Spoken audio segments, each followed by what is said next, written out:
selamat malam semuanya. Kembali lagi dengan saya Nuzulia dan juga Kak Deviana. Hai Kak. Halo Kak Nuzul. Kembali lagi kita di pertemuan keempat di bincang-bincang tentang akuntansi. Oke, kali ini topik apa aja nih Kak yang akan kita bawakan? Kali ini kita bakal bahas secara teknis akuntansinya sih, seperti pengertian-pengertian dan definisi akuntansi, terus penjelasan sistem akuntansi itu ada apa aja, itu sih Kak Nuzul. Oke, langsung aja ya nih Kak. Mulai kita dari pembahasannya pertama nih Kak. Kalau menurut Kak Boleh. Deviana sendiri nih yang udah berkecimpung lama di dunia akuntansi, yang termasuk ke dalam kas itu apa aja sih Kak? Jadi yang termasuk ke dalam kas itu seperti uang tunai, cek, deposit bank, dan juga surat perintah bayar. Terus apa lagi ya? Oh iya, kalau saya boleh nambahin nih Kak, ada juga giro Boleh dong. bank, kas kecil, bon kas kecil, dan juga ada wesel pos. Mungkin dari Kak Deviana ada pertanyaan lain? Oh iya nih, jadi itu kan ada dua metode pencatatan piutang. Nah, bagaimana sih metode pencatatan piutang ketika ada diskon, kemudian praktek mana yang lebih banyak memakan banyak waktu dan kenapa? Oke, bagus banget nih pertanyaan dari Kak Deviana. Kalau dari aku sendiri sih, ada dua metode pencatatan piutang ya Kak ya. Benar ada dua. Ada metode direct atau langsung dan juga ada cadangan. Nah, Langsung. menurut saya yang lebih teoritis benar adalah metode cadangan, di mana metode cadangan lebih banyak waktu karena perusahaan melakukan perkiraan terhadap piutang yang ada pada setiap akhir periode pembukuan. Mungkin dari Kak Deviana ada tambahan? Ya, karena itu tadi juga, itu benar sekali jawaban kamu Nuzul, dan juga perkiraan tersebut itu dicatatkan ke dalam jurnal penghapusan piutang sebagai beban kerugian piutang. Oke, kalau dari prosedur normal untuk menagih piutang yang sebelum dihapuskan itu biasanya menggunakan metode langsung ya Kak? Nah, pengertian lebih detailnya antara metode langsung dan metode cadangan apa sih Kak? Ya, jadi ada dua metode. Yang pertama itu ada metode langsung dan yang kedua itu metode tidak langsung. Kalau metode langsung itu penghapusan piutang pada pembukuan perusahaan secara langsung ketika perusahaan menetapkan piutang tersebut tidak dapat ditagih lagi oleh customer-nya. Perusahaan akan mencatat piutang yang tidak dapat diselesaikan hanya jika piutang benar-benar tidak dapat ditagih. Adapun jurnalnya, yang pertama itu ada jurnal penghapusan piutang. Bunyinya beban penghapusan piutang, debit dan kreditnya piutang.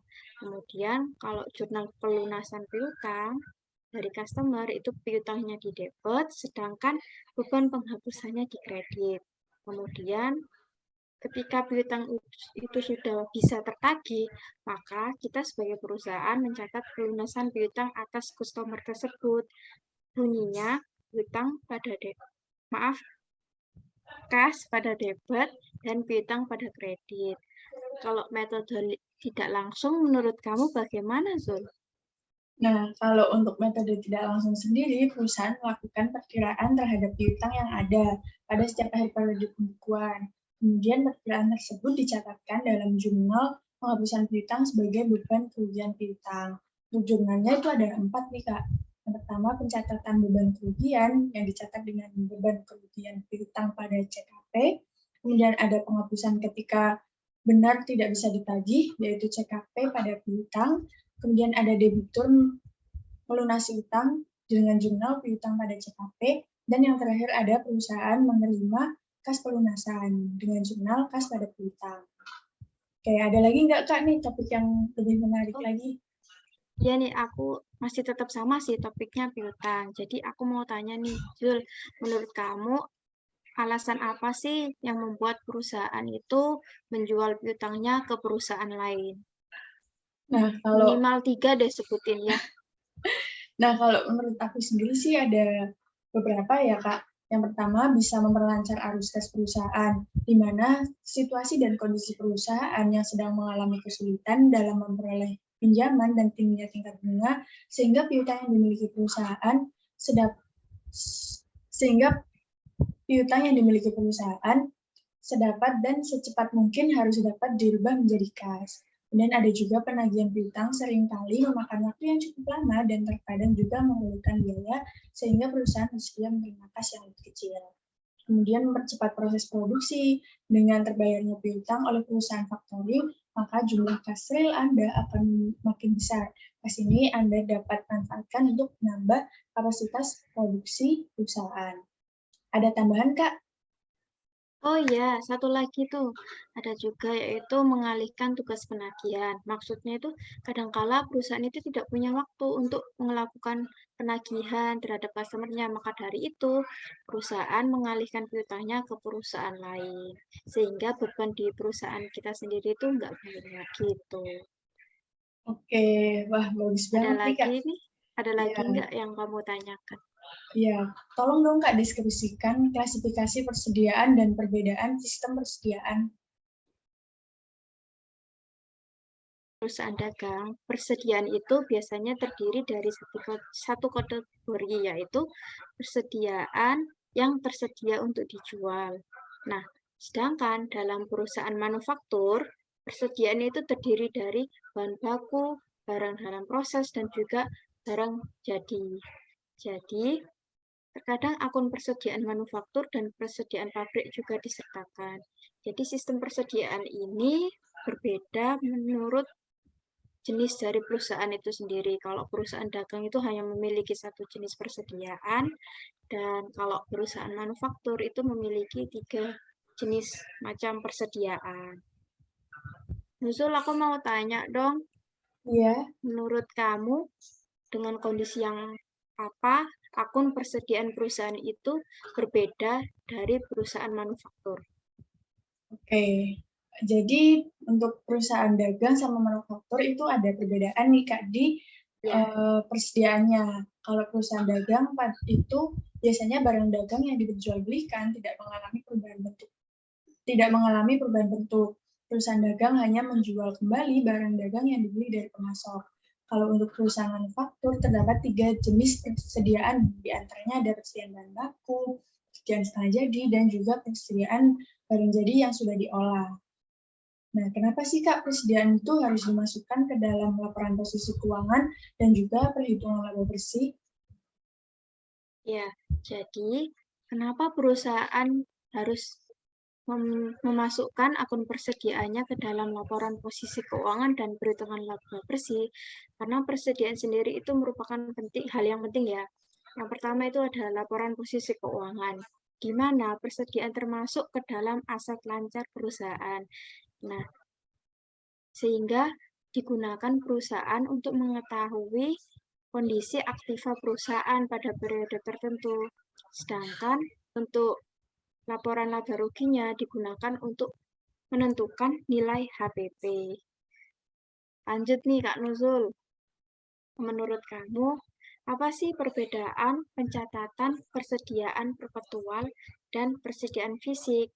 Nah, jika perusahaan menggunakan metode perpetual, haruskah persediaan fisik pada tanggal berapapun itu jumlahnya sama yang ditunjukkan dengan metode perpetual, dan kenapa? Oke, jadi nih Kak, dalam sistem persediaan perpetual, data tersedia setiap saat mengenai kuantitas dan jumlah dari setiap item bahan atau jenis barang dagangnya yang ada. Kemudian persediaan fisik adalah perhitungan fisik persediaan yang ada pada suatu titik waktu dalam sistem periodik.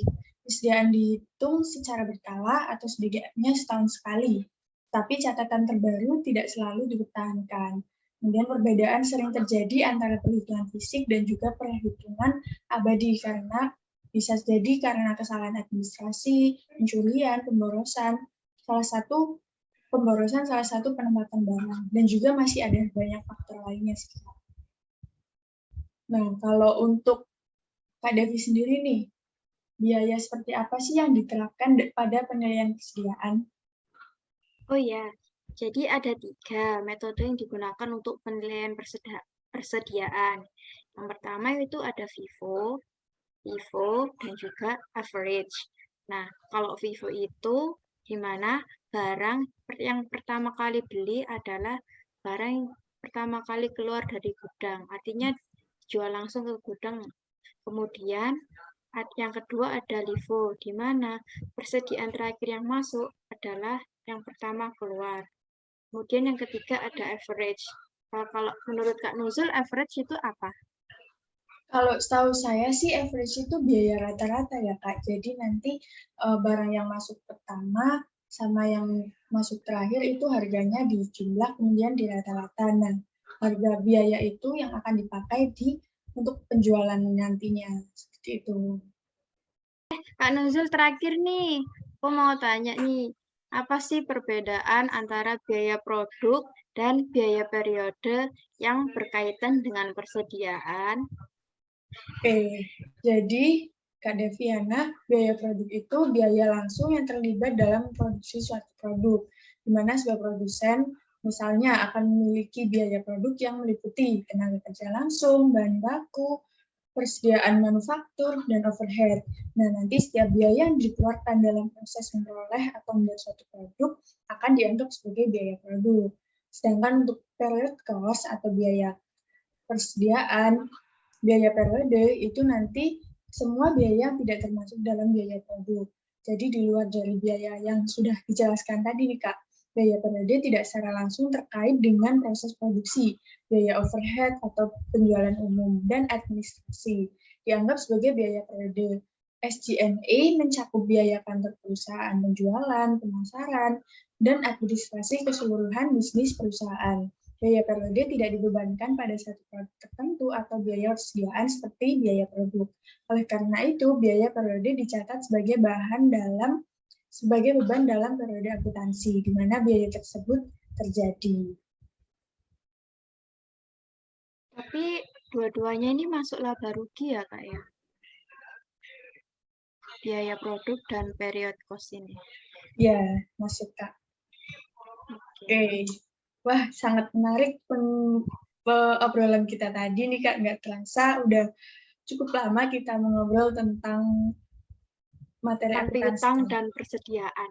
Iya. Oke, terima kasih yang sudah menonton obrolan singkat kita. Nah, sampai jumpa lagi di pertemuan ke-5 untuk bulan depan. Jangan lupa like, comment, and and subscribe.